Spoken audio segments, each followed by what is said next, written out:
Vote গণনার আরও খবর জানবো। আমাদের সহকর্মী খালেদ রায়হান আছেন মিরপুর এলাকাতে। আমরা খালেদ রায়হানের কাছে জানার চেষ্টা করব। খালেদ রায়হান, আপনি যে কেন্দ্রে আছেন এই মুহূর্তে, এই কেন্দ্রে ভোট গণনা কখন শুরু হয়েছে?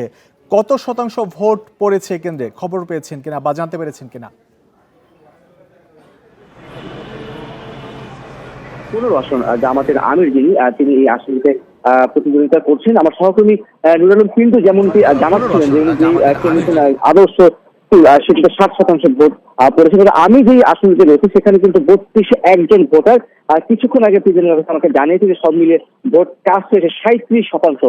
মানে এই কেন্দ্রটিতে সেই অনুপাতে কিন্তু ভোট পড়েনি। তবে যারা ভোট দিতে এসছে তাদের মধ্যে যে উচ্ছ্বাস বা তাদের মধ্যে বার্জার ওয়েদারকোট অ্যান্টিডট সুপ্রিম দেয়ালকে ধুলাবালি থেকে রক্ষা করে 10 বছর পর্যন্ত।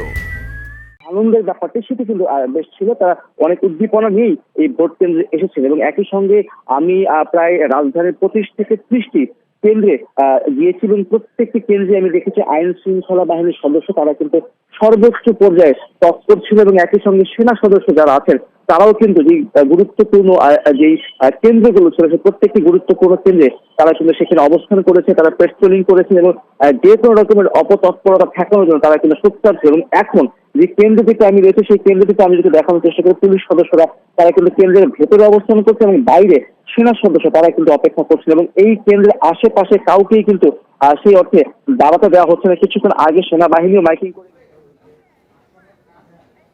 এখন ভোট সারা দেশের তুলনায় রাজধানীতে ভোট কাস্ট কিছুটা কম হয়েছে, সেই খবর জানাচ্ছিলেন সহকর্মী খালেদ রায়হান।